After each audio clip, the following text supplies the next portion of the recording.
AC Milan raih kemenangan dramatis atas Red Star di San Siro.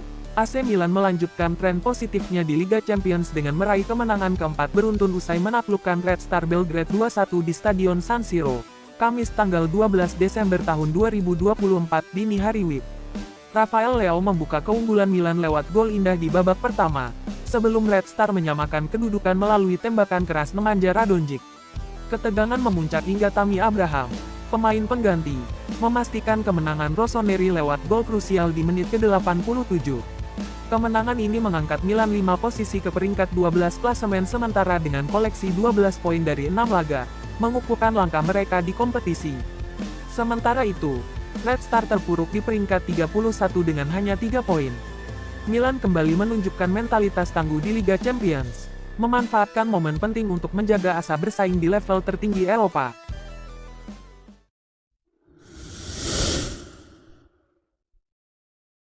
Juventus bungkam Manchester City dengan kemenangan meyakinkan 2-0. Juventus tampil solid dan efektif untuk menaklukkan Manchester City 2-0 dalam laga matchday 6 Liga Champions 2024-2025 di Allianz Stadium, Kamis tanggal 12 Desember tahun 2024. Meski City menguasai bola sejak awal, pertahanan tangguh Juventus sukses meredam serangan mereka. Dusan Vlahovic memecah kebuntuan di menit ke-53 dengan sundulan akurat, sebelum Weston McKennie menggandakan keunggulan lewat tembakan voli indah di menit ke-75. City yang terjebak dalam laju negatif gagal memanfaatkan dominasinya, sementara Juventus memanfaatkan peluang dengan cermat. Kemenangan ini memperbaiki posisi Juventus di klasemen Liga Champions, sekaligus mengirim pesan bahwa mereka siap bersaing di Eropa.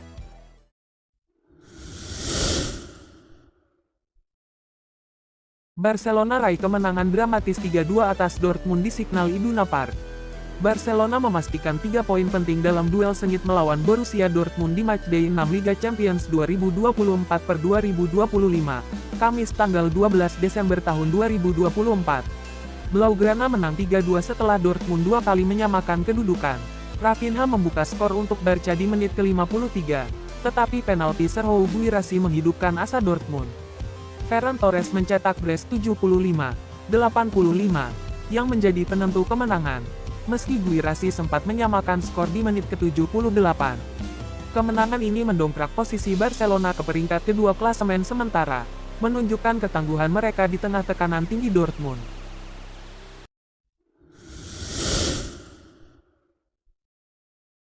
Arsenal gulung Monaco 3-0, kokoh di papan atas Liga Champions. Arsenal tampil dominan di Emirates Stadium untuk menaklukkan AS Monaco dengan skor telak 3-0 dalam matchday 6 Liga Champions, Kamis tanggal 12 Desember tahun 2024. The Gunners meraih kemenangan penting untuk menjaga posisi mereka di peringkat 3 klasemen sementara dengan 13 poin dari 6 laga. Bukayo Saka mencetak brace 34-78 dengan aksi brilian, sementara Kai Havertz melengkapi pesta gol di menit ke-88. Serangan Arsenal yang agresif sejak awal membuat Monaco kesulitan mengimbangi permainan, memastikan 3 poin tanpa balas untuk pasukan Mikel Arteta.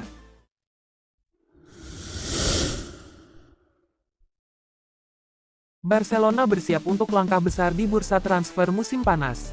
Barcelona mulai merancang strategi ambisius untuk memperkuat skuad mereka, terutama di sektor bek sayap, pada bursa transfer musim panas mendatang. Direktur Olahraga, Deco, kini sibuk mengumpulkan informasi mengenai pemain-pemain potensial yang dapat menjadi target utama klub. Meski diperkirakan tidak akan melakukan pembelian besar pada transfer musim dingin ini, Barcelona tetap fokus pada rencana jangka panjang. Pilihan untuk mengandalkan pemain muda seperti Hector Fort dan Gerard Martin di posisi bek sayap menunjukkan keberanian, meski membawa risiko mengingat minimnya aktivitas transfer di sektor ini beberapa tahun terakhir. Di antara nama-nama yang menjadi perhatian, Marc Pubil dari Almeria dan Devine Rennes dari Ajax muncul sebagai kandidat kuat di sisi kanan.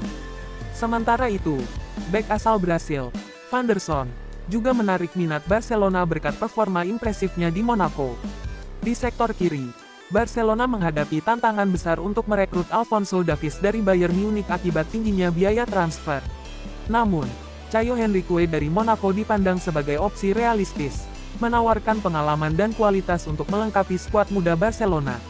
Dengan keterbatasan finansial, Barcelona harus cermat dalam membuat keputusan. Deco, yang memimpin perencanaan ini, diharapkan mampu membawa klub tetap kompetitif di kancah Eropa, menjadikan musim panas mendatang periode yang sangat krusial bagi masa depan Barcelona.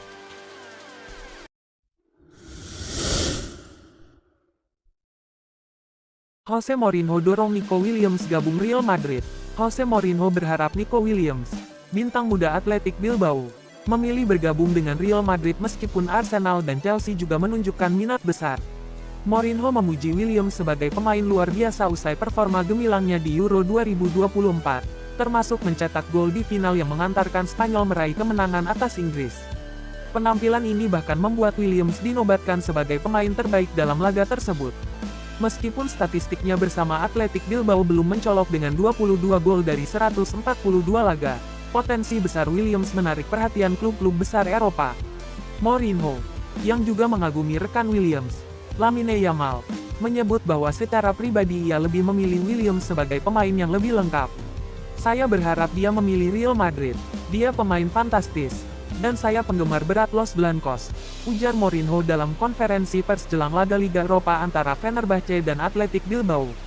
Dengan pujian dari salah satu pelatih legendaris seperti Mourinho, masa depan Nico Williams dipastikan akan menjadi sorotan di bursa transfer mendatang, terutama dalam persaingan antara klub-klub elit Eropa.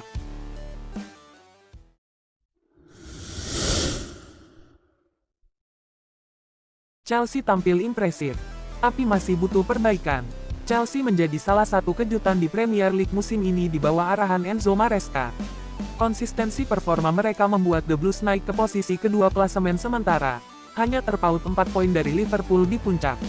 Namun, analis sepak bola seperti Jamie Carragher dan Pat Nevin menilai Chelsea masih membutuhkan peningkatan di beberapa posisi kunci. Carragher menyebut lini pertahanan Chelsea belum memiliki pemain dengan pengaruh besar seperti Ruben Dias di Manchester City atau Virgil van Dijk di Liverpool.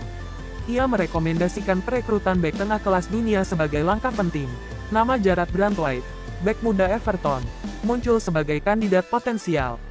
Branthwaite dinilai memiliki kualitas untuk menjadi bagian integral tim besar dan dianggap sebagai kepingan terakhir yang dibutuhkan Chelsea untuk memperkuat lini belakang mereka. Selain itu, performa penjaga gawang Chelsea juga menjadi sorotan. Pat Nevin menyarankan The Blues untuk mencari solusi di posisi ini agar bisa bersaing di level tertinggi. Meski baru saja meraih kemenangan dramatis 4-3 atas Tottenham Hotspur, Chelsea dihadapkan pada tantangan menjaga konsistensi di tengah jadwal padat. Dengan harmoni tim yang mulai terbentuk, Maresca diharapkan mampu membawa Chelsea tetap bersaing hingga akhir musim, baik di Premier League maupun kompetisi Eropa.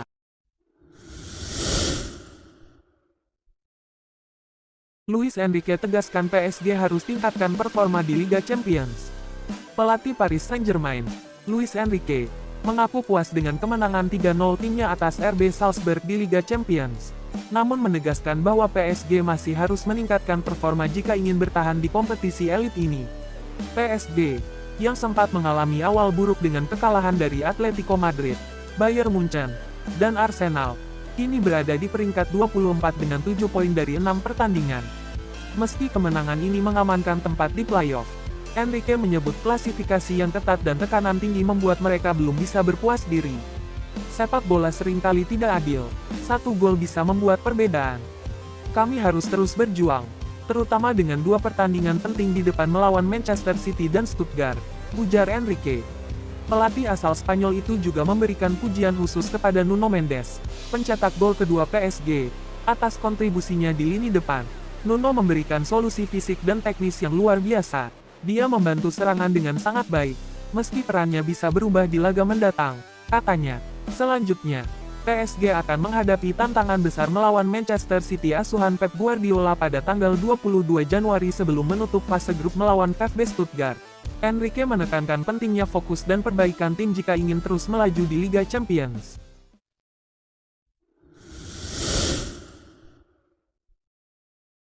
Ruben Amorim siapkan fondasi baru untuk kebangkitan Manchester United. Ruben Amorim tengah membangun fondasi kuat untuk membawa Manchester United kembali berjaya di sepak bola Inggris. Namun, untuk mewujudkan ambisinya, ia membutuhkan perubahan signifikan dalam strategi transfer klub yang selama ini dianggap kurang efektif dan kaku. Selama 8 tahun terakhir, United cenderung mengandalkan pola konservatif dengan merekrut 3 pemain utama di setiap musim panas. Meskipun pola ini sempat menghasilkan pembelian besar seperti Romelu Lukaku pada 2017 hingga Mason Mount di 2023, pendekatan ini dinilai tidak cukup mendukung filosofi permainan menyerang ala Amorim. Amorim membutuhkan lebih banyak pemain yang sesuai dengan sistemnya, termasuk prioritas mendesak untuk bek tengah baru, bek kiri yang andal, gelandang berkualitas, dan striker tajam. Performa yang belum konsisten dari Rasmus Højlund dan Joshua Zirkzee menegaskan perlunya tambahan kekuatan di lini serang. Pengeluaran besar klub pada 2022 dan 2024 menunjukkan potensi untuk mendukung ambisi Amorim, namun ia diperkirakan akan mendesak manajemen klub untuk lebih fleksibel di jendela transfer 2025. Jika tidak, ada risiko besar United gagal bersaing di level tertinggi Premier League. Dengan strategi yang tepat dan dukungan manajemen, Amorim memiliki peluang untuk mengembalikan Manchester United ke status sebagai kekuatan dominan di Inggris dan Eropa. Perubahan besar kini menjadi kunci untuk masa depan yang lebih cerah di Old Trafford.